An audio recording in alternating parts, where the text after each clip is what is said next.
नमस्ते मित्रों, आज हम लोग भूगोल का अगला लेसन देखते हैं जो कि दक्षिण के पठार से संबंधित है, चट्टानों से जैसी उनकी उत्पत्ति हुई। यहाँ से बहुत प्रश्न परीक्षाओं में पूछे जाते हैं भूगोल से, लेकिन आप लोग उसे पढ़ते नहीं हैं और पढ़ने में कोई इंटरेस्ट नहीं आता है, इसलिए वह छूट जाता है। जबकि यहाँ से प्रश्न यूपीपी से लेकर के यूपीपी, यूपीएसआई, लेखपाल, बीडीओ और तमाम एग्जाम यहाँ तक कि आईएएस पीसीएस में भी खूब पूछे जाते हैं। आइए शुरू करते हैं और बिल्कुल आसानी से समझ में आ जाएगा। बस आप वीडियो को देखते रहेंगे और अब पूरा का पूरा लेसन तैयार हो जाएगा। आइए शुरू करते हैं। पहले हम समझ लेते हैं कि यह भारत है और भारत में यहाँ पे एक पर्वत है विंध्यन। इस विंध्यन पर्वत के नीचे का जो हिस्सा है इसे हम दक्षिण भारत कहते हैं। इस विंध्यन पर्वत के नीचे का जो भाग होता है उसे हम दक्षिण भारत कहते हैं, साउथ इंडिया कहते हैं। आप मूवी देखते होंगे, कहते हैं साउथ की मूवी है, तो इधर की जो बात की जाती है उसे हम साउथ इंडिया या दक्षिण भारत कहते हैं। यहीं पे एक और चीज देखते हैं कि इसी दक्षिण भारत को हम प्रायद्वीपीय भारत कहते हैं। प्रायद्वीप भारत कहते हैं। कारण ये है कि पूरे विश्व में, भारत में नहीं पूरे विश्व में वह भूमिखंड जो 3 क्षेत्रों से 3 तरफ से जल से घिरा होता है वह प्रायद्वीप कहलाता है।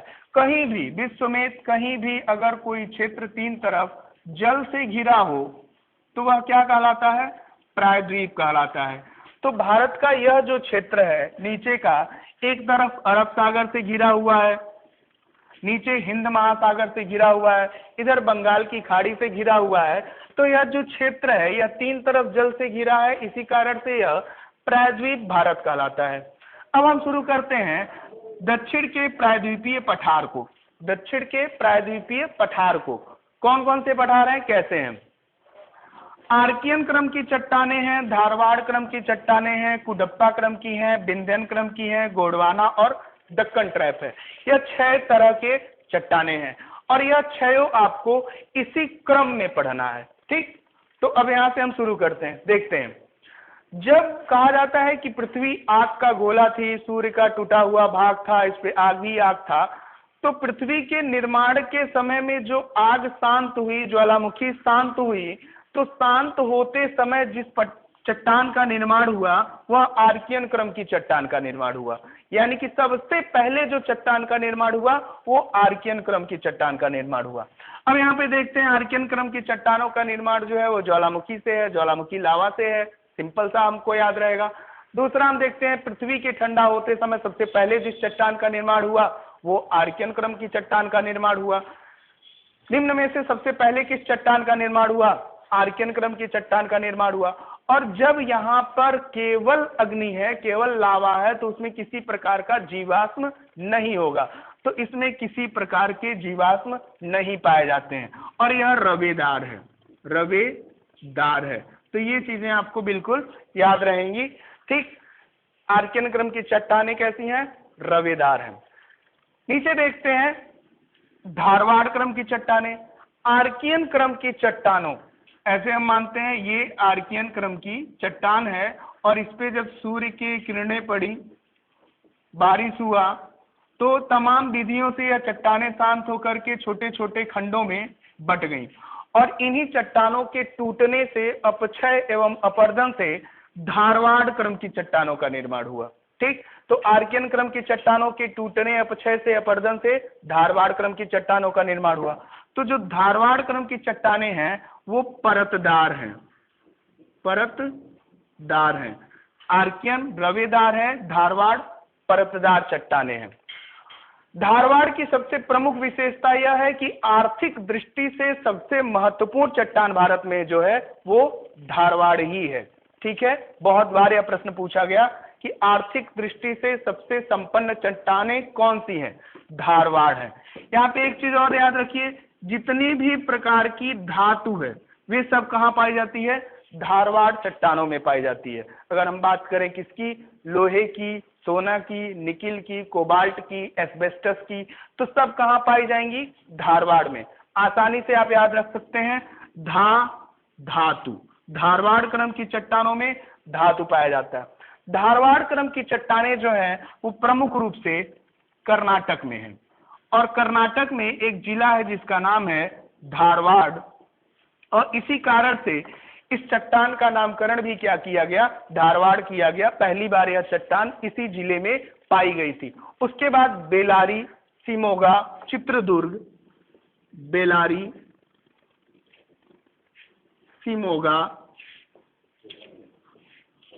चित्रदुर्ग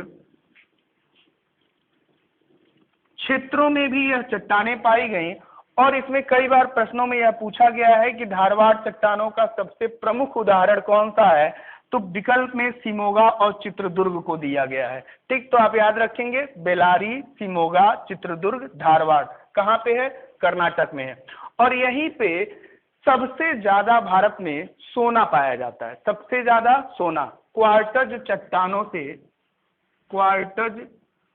चट्टानों से सबसे ज्यादा सोना कहाँ पाया जाता है भारत में, कर्नाटक में ही पाया जाता है, धारवाड़ क्रम की चट्टानों में। तो ध से धातु, ध से धारवाड़, कर्नाटक में सबसे ज्यादा सोना की उत्पत्ति होती है। उसके बाद हम देखते हैं कुडप्पा क्रम की चट्टानें। कुडप्पा क्रम की चट्टानें आंध्र प्रदेश के कुडप्पा जिले के नाम पर किया गया। इसका नामकरण आंध्र प्रदेश के कुडप्पा जिले के नाम पर किया गया। क्या, कुडप्पा क्रम की चट्टानें। और कुडप्पा क्रम की चट्टानों में क्या पाए जाते हैं, कुडप्पा क्रम की चट्टानों में पाए जाते हैं आपके धातु, बहुत जो आंशिक रूप से, यानी कि सबसे अधिक धारवाड़ में पाए जाते हैं और उससे थोड़े कम कहां पाए जाते हैं, कुडप्पा क्रम की चट्टानों में पाए जाते हैं। फिर हम देखते हैं विंध्यन क्रम की चट्टानें बहुत ही महत्वपूर्ण है, क्योंकि विंध्यन क्रम की चट्टानों में आपके पाए जाते हैं बलुआ पत्थर, चूना पत्थर, यह बहुत महत्वपूर्ण है। ठीक है, बलुआ पत्थर, चूना पत्थर किसमें, विंध्यन क्रम की चट्टानों में। और आपको यहाँ विंध्यन क्रम की चट्टानों से आपसे सीधे क्वेश्चन पूछा जाता है कि किस क्रम की चट्टानें भवन निर्माण के लिए उपयोगी हैं। तो विंध्यन क्रम की चट्टानें भवन निर्माण के लिए उपयोगी हैं, क्योंकि चूना पत्थर सीमेंट उद्योग का आधार होता है। कई बार प्रश्न पत्र में पूछा गया चूना पत्थर किस उद्योग का आधार है, सीमेंट उद्योग का आधार है। और जो बलुआ पत्थर है, लाल पत्थर, इससे तमाम भारत में इमारतें बनाई गई हैं। किससे बनाई गई हैं, विंध्यन क्रम की चट्टानों से बनाई गई हैं। इसी विंध्यन क्रम की चट्टानों में जो राजस्थान का मकराना है, वहां से सबसे उत्तम किस्म का संगमरमर प्राप्त किया जाता है। बार बार प्रश्न पत्र में पूछा गया मकराना किसके लिए प्रसिद्ध है, संगमरमर उद्योग के लिए। सबसे उत्तम किस्म का संगमरमर कहां से प्राप्त होता है, मकराना से। कहां पे है, राजस्थान में है। ठीक, नागौर जिला में है। उसके बाद हम देखते हैं विंध्यन क्रम में ही हम देख लेते हैं कि विंध्यन क्रम की चट्टानों में यहां पर पन्ना, आपको याद होगा पन्ना, आप जानते होंगे मध्य प्रदेश में है, किसके लिए प्रसिद्ध है, आंध्र प्रदेश में गोलकुंडा कहां पे है, यह गोलकुंडा आपका आंध्र प्रदेश में है। और यह दोनों क्षेत्र हीरा उत्पादन के लिए प्रसिद्ध है। आप अगर इतिहास पढ़े होंगे तो यह गोलकुंडा आपको बताता है कि विश्व में सबसे बड़ा जो हीरा उत्पादन क्षेत्र था, हीरे का सबसे बड़ा केंद्र था, वह गोलकुंडा ही था आंध्र प्रदेश का। तो यह हीरा उत्पादन के लिए जाना जाता है, आंध्र प्रदेश का गोलकुंडा और मध्य प्रदेश का पन्ना। आगे देखते हैं गोंडवाना क्रम की चट्टानें। गोंडवाना क्रम की चट्टानें जो है वो प्रमुख रूप से किसके लिए जानी जाती हैं, कोयले के लिए जानी जाती हैं। कई बार पेपर में पूछा गया, अभी पिछले यूपीपी में पूछा गया था, कोयला का उत्पादन किस क्रम की चट्टानों से होता है, गोंडवाना क्रम की चट्टानों से होता है। और एक मजेदार बात यही याद रखिए, सबसे पहली बार जो जीव पाए गए, जीवाश्म पाए गए, रेंगने वाले जीवों के साक्ष्य पाए गए, वो गोंडवाना क्रम की चट्टानों में ही पाए गए। ठीक है, तो 5 आप देखिए, एक बच गया आपका दक्कन ट्रैप।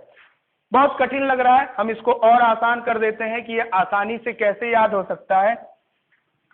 हम इस क्रम को देखते हैं। देखिए, हम एक सीधा ट्रिक बनाते हैं, आधा कवि कोड दबाई, आधा कवि गोड़ दबाई। ठीक है, बहुत आसानी से याद रख सकते हैं। आ से आर्कियन, धा से धारवाड़, क से कुडप्पा, वी से विंध्यन, गो से गोड़ और दबाई से दबाई। एक कवि सम्मेलन में एक ऐसा कवि है जो पूरी तरह से कविता नहीं जानता है, उसका कविता आधा अधूरा है, तो उसे वह स्थान नहीं मिल रहा है जो बाकी कवियों को मिल रहा है। तो बाकी कवियों का क्या कर रहा है, पैर दबा रहा है। गोड़ मतलब होता है पैर, पैर दबा रहा है। यही ट्रिक है, और इस ट्रिक पे आप एक के बाद एक क्रम से उसे क्या कर सकते हैं, याद कर सकते हैं। तो आर्कियन सबसे पहले, धारवाड़ उसके बाद, कुडप्पा उसके बाद, फिर विंध्यन, फिर गोंडवाना, फिर दक्कन ट्रैप। बिल्कुल आसानी से याद हो सकता है कि आधा कवि गोड़ दबाई किस क्रम में आप ये चट्टानों का निर्माण हुआ है। और धा में धातु पाए जाते हैं, गोड़ यानी कि पैर, पहली बार गोड़ में जीवाश्म पाए गए, और जहां पे जीवाश्म होता है वहीं कोयला होता है, क्योंकि आप पढ़े होंगे कि जीवाश्म का ही परिवर्तित रूप क्या होता है, कोयला कहलाता है। ठीक, तो हम बात शुरू करते हैं दक्कन ट्रैप की। दक्कन ट्रैप प्रमुख रूप से भारत के महाराष्ट्र राज्य में है।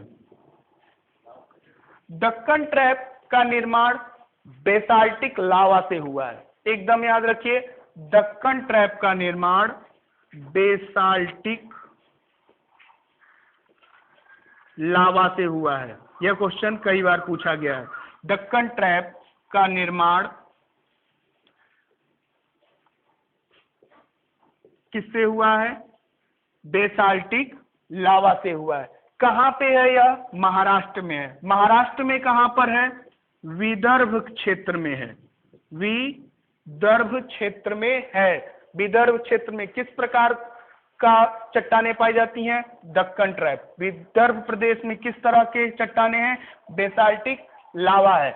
और दक्कन ट्रैप या विदर्भ का यह क्षेत्र बेसाल्टिक लावा के अपक्षय एवं अपरदन से काली मिट्टी का निर्माण हुआ।